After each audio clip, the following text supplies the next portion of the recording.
Miami Dolphins football on 610 WILD. The Orange Bowl in Miami, Florida, the National Football League is on the air. Today, the Miami Dolphins beat the Houston Oilers. Well, a scoreless tie. 9:31 left to go in the first half. The Dolphins will have first down at their 27-yard line. Their deepest penetration has been to the Houston 29. The Oilers got down to the Dolphins 42. And at the Dolphins penetration, Reve's missed a 47-yard field goal attempt. So that's been all the scoring. The Dolphins have only 27 yards in total offense. And Houston has a total of 60, all rushing. But Houston has 42 yards in penalties against them. So they have given the Dolphins more yards via mistakes than Miami's been able to muster offensive-wise. Marino's tried to go deep a couple of times, but he has had to throw it away. He will fade the throw again. He's looking, fires deep, man open, Doper's got it at the 50 out of bounds. At the 48-yard line into Houston territory, 3rd and 10, the ball at the 33-yard line. Now they align themselves in the shotgun. We're down to 6:51 left to play in the half. There is no score in the ball game. The only scoring opportunity, a missed field goal attempt. Here comes the blitz.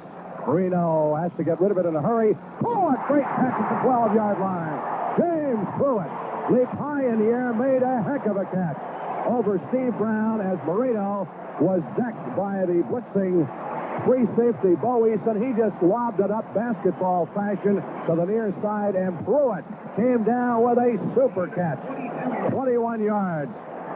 6'2", 199 pounds, but he looked like Charles Barkley on a dunk that time. They mark it at the 11, so a tremendous catch by James Pruitt. That's why they drafted him, because he had that good leaping ability and the ability to get downfield. He used his size to good advantage. I don't know how Marino completed that. It was Pruitt. You're going to have to come up with big plays to beat this team, and that's exactly what Pruitt came up with, a big play to bring up a 2nd down and 7 for a first down, 8 yards to go for a score. Here's Marino back to throw into the middle. Caught for a touchdown by Mark Clayton, and this time he holds onto the ball. Clayton gets the touchdown.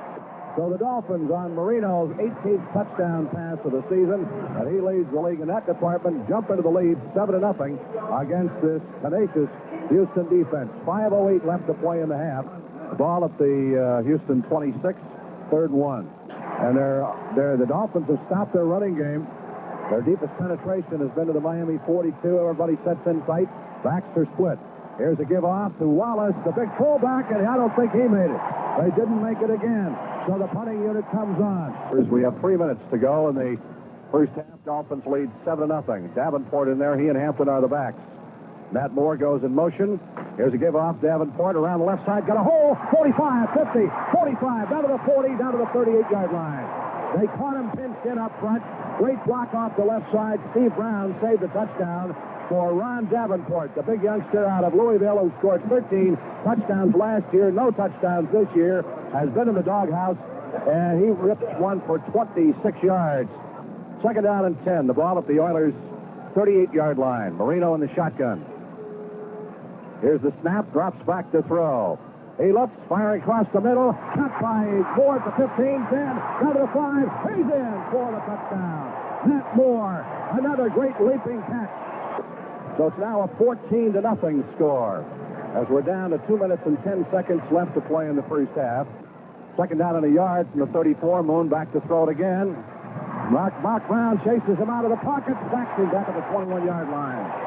Mark Brown just fought off the tight end Chris Dressel. Up. Ball at the 16-yard line now with a 3rd down at 18. 5-yard penalty. Here's Moon back to throw. Again, the pressure on him. Throws it deep across the middle. Intercepted. Got there picked up by Donovan Rose. He's down the sidelines. Gets down to the 10. Down to the 9-yard line. Donovan Rose picked it off with a great leaping catch at the 45-yard line. You can see that one coming all the way upfield. Donovan Rose gets his 2nd pass intercept.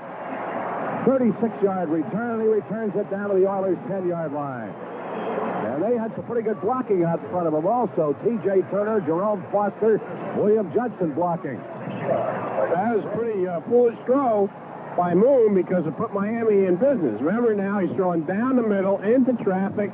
His men were covered. Remember I said Miami could get back into that deep secondary and cut off the first down. He overthrew everybody, and Rose playing deep center field came away with it, got the good return, and now Miami can add to its advantage. Third down, 2.5 for a first down. We have 43 seconds to go before the end of the half. Dolphins lead 14-0. 3 yards to go for a score. Now they put Cooper and Moore to the far side. They're going to go out of the shotgun, and Clayton and Pruitt to the near side. Pruitt with a great circus catch earlier in the ball game. Nathan goes in motion. Snap to Marino. Quick pass to Nathan. He's got a touchdown. His first of the season. What a second quarter turnaround after they could get only 1 first down in the first quarter. So it's 21-0. 39 seconds on the board.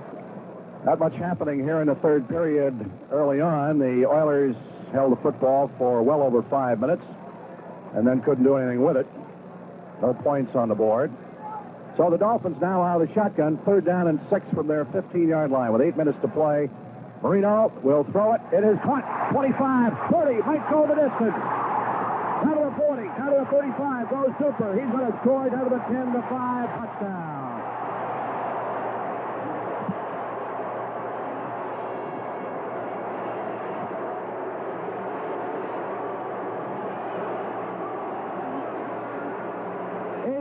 Yards to Mark Duper. He got inside the cornerback, Steve Brown. Just a quick pop, a slant across the middle. And he had blocking upfield with him all the way down the gut, right up the middle of the field. A picture-perfect play. 85 yards for the touchdown, the longest of the year, as Duper faked to the outside, cut across the middle, caught the pass at about the 25-yard line, picked up some blocking help from James Pruitt all the way downfield. So it's a 28-0 ball game. 7 minutes, 48 seconds left to go in the third quarter of action. So the Oilers will have good field position down inside the Dolphins' 30-yard line when the fourth quarter begins. At 2nd down and 10. Oilers from the Dolphins' 27. Baxton and I. Here's the pitch again. They run that flanker around. Gibbons fakes a pass. He gets down to the 20, down to the 15, down to the 12-yard line. And the Dolphin defense really being decimated by little Ernest Gibbons, a second-round draft choice out of the University of Louisville, on a flanker around. 3 times they've run the play. Well, they laid him out. 15 yards, and Gibbons is out cold on the field. And he is strapped on to this portable stretcher with the flat board bed. Rozier and Wallace are the split backs. The blockers are up front, 1st and goal from the 1. Here's Luck, pitch to Rozier. He scores over the right side. Mike. And it's a 28-7 score. Baxton and I, 2nd down and 10. Houston to the Dolphins' 18-yard line. On the snap, Luck will put it up. No penetration. Now they force him out of the pocket. He runs to the right side, looks, fires. Intercepted in the end zone and run out to the 3. Picked up and run further upfield to about the 8-yard line. Was intercepted by Glenn Blackwood. And Bud Brown picked it up after Blackwood laid it on the ground. And that's the end of the contest, with the Dolphins winning it by a score of 28-7. The Dolphins win their 2nd in a row, move their record to 4-5. Will stay, unless Atlanta pulls that one out against New England, will stay at least 2 games behind the Patriots, with the Jets at Seattle to come up later on today. 4-5 right now. Last year at this time we were 5-4, so we're actually just a game off of where we were, but we got to get it going and